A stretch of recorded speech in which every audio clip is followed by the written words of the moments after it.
You know, I happen to think, and I've said it from the beginning, that a lot of what's going on with respect to Minneapolis, you know, with what's happening with all the hoopla, is so people don't talk about You think it's a distraction? Yes, that's right. The riots taking place in Minnesota, they're a cover story for the biggest scam in American history. A scam that keeps growing as more fraud dens get raided with mountains of new evidence uncovered. But in the meantime, these sanctuary mobs are getting restless and are now turning against their leaders, who they accuse of betraying them. I've said it from day one. It's a distraction because Minnesota, they think it's $19 billion. If they think it's $19 billion, triple it or quadruple it. There is a far-left network that is escalating its activities against the federal government. And in this network are self-described socialist, Marxist, Leninists. They have guides on how to track, monitor, and harass these federal agents.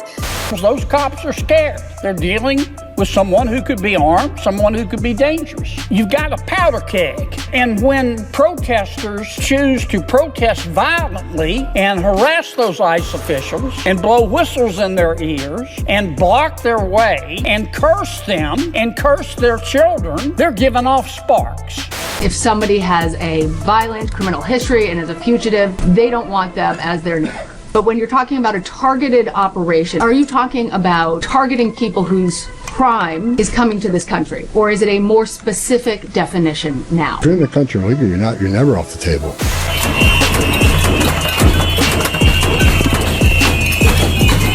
So look at this. Why are rioters storming offices of Governor Walz? Why are people going after their representatives? Aren't these supposed to be their leaders? Well, these are their leaders, but what nobody's talking about is you can't stoke the anger of the brainwashed forever and not expect that to boil over and go completely haywire. And as mob violence continues to tear apart Minnesota, one thing is becoming increasingly clear. The rioters who've been told since 2015 that Trump is a danger to America, they want to see some action. They've been waiting 11 years for something to be done. But the problem is, the president recently threw down the towel with the Insurrection Act, threatening a full state takeover if leaders like Governor Walz don't step in and calm things down. And this trapped Governor Walz. He's stuck because on the one hand, you've got the Insurrection Act. If federal troops come in and they suspend his ability to hide the schemes that he's allegedly been perpetuating, there's no telling what they could discover. But on the other end of the Marines, you've got the mobs who are upset that the president has forced his hand. He's now sending in his own police and his own National Guard, who these sanctuary rioters now think are helping the enemy, helping ICE and protecting those who, in fact,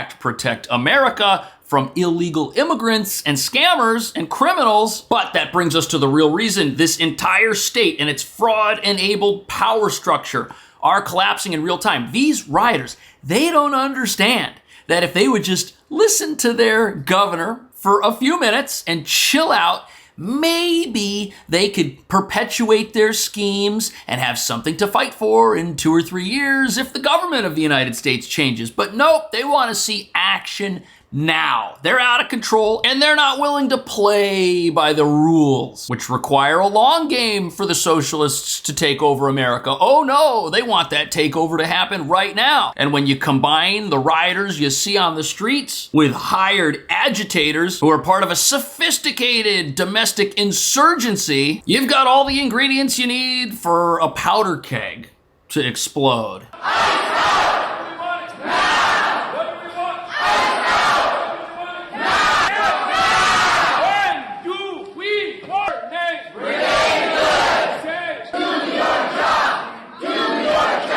So that's Governor Walz's office. The same people that he's been riling up for weeks now came to where he works and told him that he's not doing enough. These mobs, they are beyond the control of their own governor now. And here's what they're angry about. Well, Tom Homan's a professional, which is a lot more than Bovino and Christie Nome. But Tom Homan landed last night, and he called me last night and asked if he could have a meeting, and he was there at 9 o'clock. So, look, I think that's progress, but I'm confused. Where's the guy who invoked the Civil War 2 weeks ago? Where's the guy that campaigned on becoming vice president along with Kamala Harris because Donald Trump was a threat to the world and world peace? Where's that guy? Where did he go? What do you mean he's out there making a deal with ICE? What do you mean he's making a deal with the enemy? That doesn't make any sense to these rioters. But it does make sense to the people controlling them. The far-left network that helped put Alex Preddy in harm's way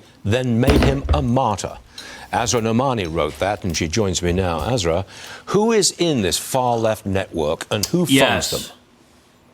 Yes, Stu, just like you just heard from the streets of Minneapolis, there is a far-left network that is escalating its activities against the federal government.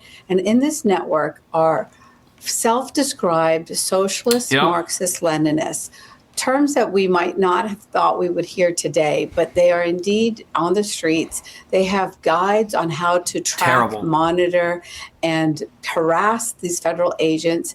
They have got guides on how to avoid detection and how to basically keep this strike against the U.S. in the, quote, belly of the beast to destroy the empire. Right. So that's what's going on here. You've got agitators who have decided that this is no longer about protecting Governor Walz and Ilhan Omar in Minnesota. Oh no, this is now about taking down the entire country. And whoever's in charge of these mobs, whoever's got these people out there, whoever's got them out there, those people, they want to see more of this. They're paying for this to happen. How else could somebody be an insurrectionist full-time, tracking ICE all day long? How does that person do that unless they got money coming in for their rent and for their food? I'm sure some of that money comes from federal benefits. We're learning there are a lot of scams and schemes going on in Minnesota with people collecting welfare for running businesses that don't actually exist. But these groups and the people behind them,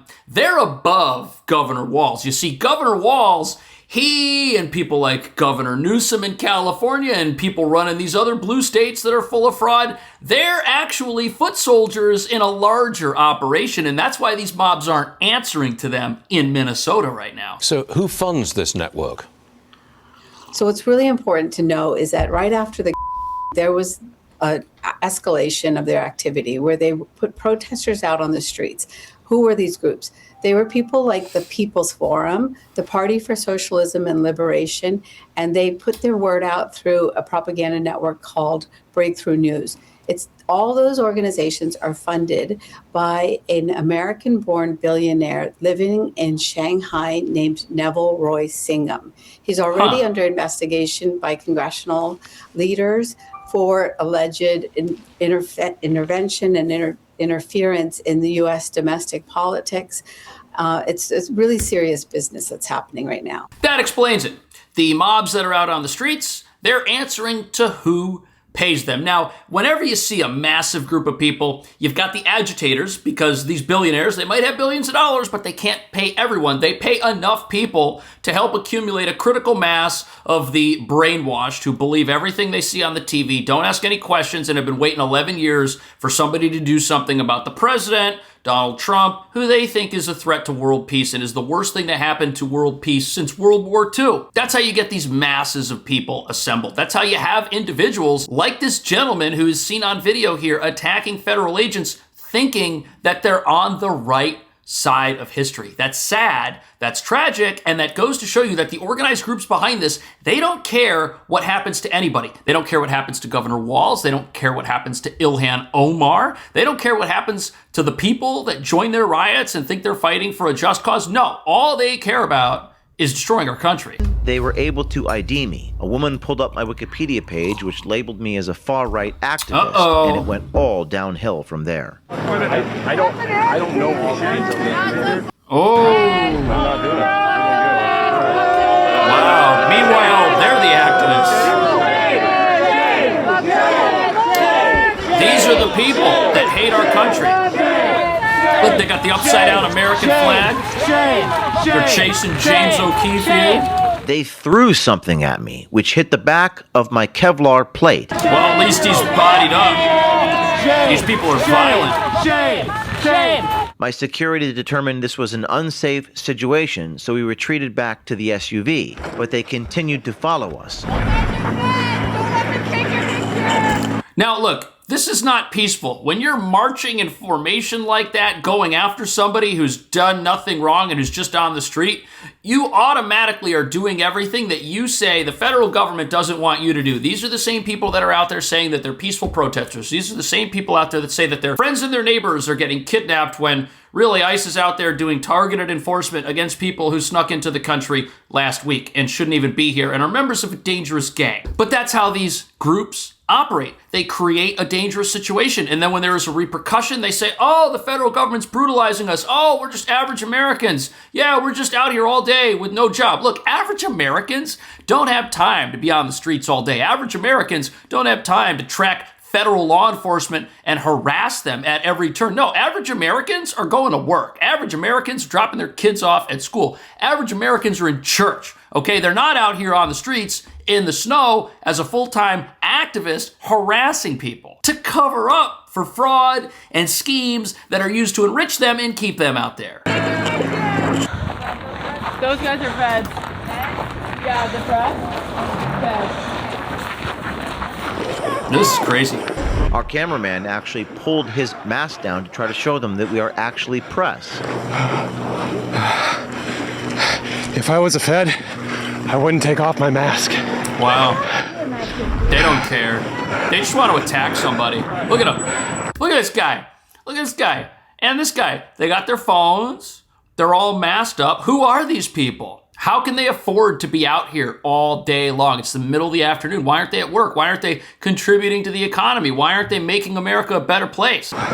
This is crazy. The whole neighborhood's out. We got into the vehicle and they started throwing projectiles at us. Oh, no. Frozen water bottles. Yep, that's their tactic. One hit my security. You know why they're throwing frozen water bottles? Because if you throw frozen water bottles and they break the windows of a vehicle and that vehicle drives away, within 2 hours, that frozen water bottle is just a regular water bottle. And then what happens? The left-wing side of the media can say, oh, these ice agents, they're afraid of water. It's not even ice. You see, they've got these little schemes to try and hide all of their rabble-rousing. This is another element of that. I am shooting. Shoot. I'm shooting. Filming. Look at that frozen water bottle. Where's this bottle? That's assault, man. We're press. Do you know what the First Amendment is? Oh, hit him with the First Amendment. Do you support the First Amendment? Good question. Look at him. Do you support the Look at First him, all Amendment? masked up. Yes or no? You guys are yelling and throwing things. We're not doing nothing to you. You just assaulted us. We're press. We are. We're trying. Right, this is crazy. They don't believe in the First Amendment. No problem, bro. I got you. Man, they're just everywhere. Look, turn around.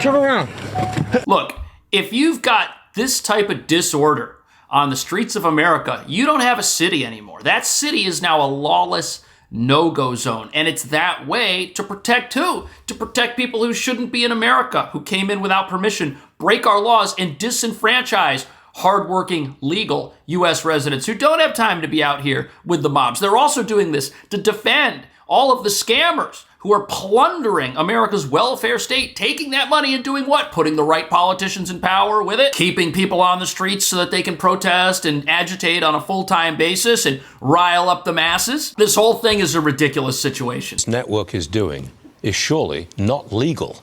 Some of the protests and the measures they're taking against ICE, I can't believe they're legal. Has there been any arrest of any members of this network? Well, what's really important is that Kash Patel has announced that he is going to be investigating this network that has been communicating via Signal. Signal is where they sent many of their first responders, their rapid responders, as they call themselves, to the donut shop. There was a Signal chat that ICE agents were at that donut shop and that people needed to descend on the donut shop. And that's when this tragic killing happened. So the authorities are clearly looking at this network, and, you know, military and intelligence officials are describing it as an insurgency. So it's a very... That's exactly what it is. It's an insurgency. Now, here's the problem that we've got that enables these insurgencies. You ever wonder why you see stuff like this in these sanctuary states and you don't see them in places like Florida where they enforce the law? Well, in Florida, if you form a big group like this and you go out there, you're going to go to jail. All right, they have not decriminalized your activities the way that a place like New York or California or Minnesota has. You see, so all of this rioting, it all happens on a foundation that says that it's okay to get crazy and reckless, and where people don't go to jail for things like assault anymore. That's how you can have these perpetual agitators who are so violent and so dangerous that they prove that they're unsafe menaces to society, but they keep getting released. The local police arrest these people. What happens? They're back out on the streets the next day. So you have a foundation of lawlessness that all of this is built upon. And the problem is, if you take down this one billionaire who's out there in China who's allegedly funding some of this stuff along with other people that are doing the exact same thing, you know who those people are. If you take down the kingpins, that's great. But what about all of the infrastructure that those kingpins were using, right? If you take down one kingpin over here, but you've got thousands of people who are part of an insurrection and they're all organized and all the machinery that they use to create mayhem is still out there, well, it's just a matter of time before another kingpin shows up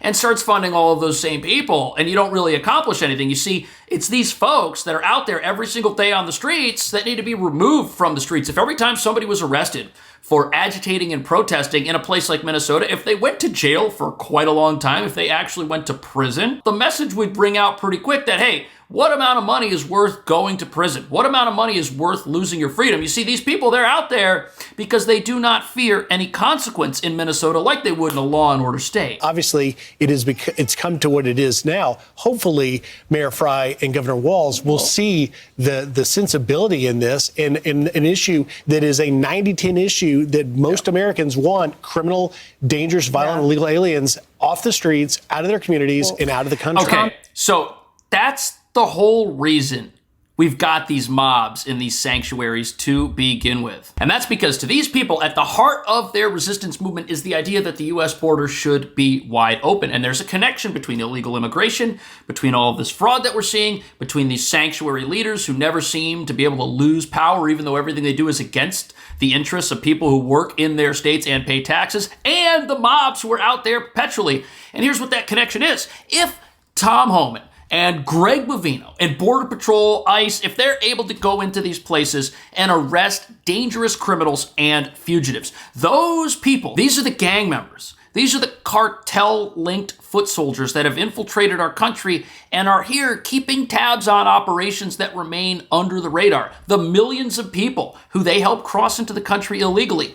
These people come in with $20,000 smuggling debts. Who do you think is here making sure that those people pay their debts and don't just leave and escape into America and get to enjoy their fake version of the American dream while they're here illegally living in some sanctuary? It's these enforcers. These are the people who wind up in jail. These are the people with these long rap sheets. These are the people carrying weapons who aren't supposed to have weapons. If you remove those enforcers, the whole idea of exploiting the U.S. border for money falls apart. The cartels in Mexico aren't going to be very happy about that. And you know who's not going to be happy about that either? All of these people running scams in these sanctuaries. These scams are easier to run if you've got population growth. These places need population growth. They need more people because that gives cover for clinics. That gives cover for daycare centers. That gives cover for programs that are supposed to feed kids that don't have enough to eat after school. You see what I'm saying? If population growth stops happening,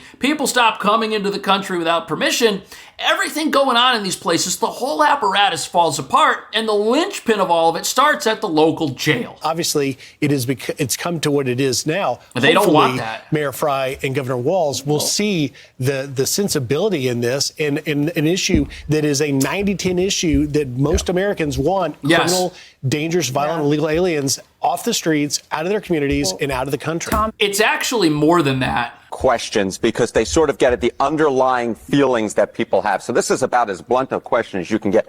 Deport all immigrants here illegally. I will note the ABC News poll asked about undocumented immigrants. So we have slightly different questions, but these were all taken within the last month.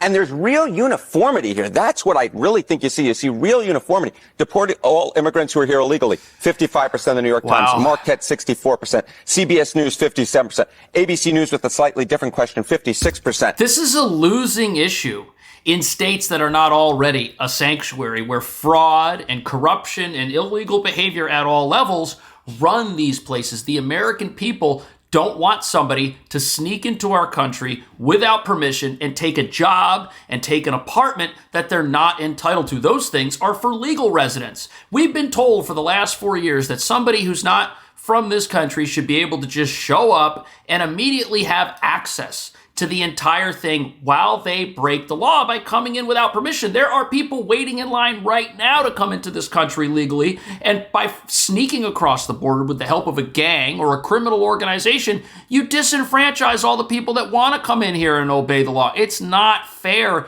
to them. And it's also not fair for people that already live in America to have less opportunity to rent an apartment or to have less opportunity to find a job because that job or that apartment's been given to somebody else. I mean, these mobs are the same people who tell us that, people aren't getting paid enough for the work that they do, that we've got an affordability crisis, that there's not enough housing, yet the very things they support contribute to a lot of that. I think that America's going to have big problems if these mobs take back Congress, if these mobs take back the White House with their candidates, because most of the people here don't agree with what they support. What do you think? I'll see you in the next video.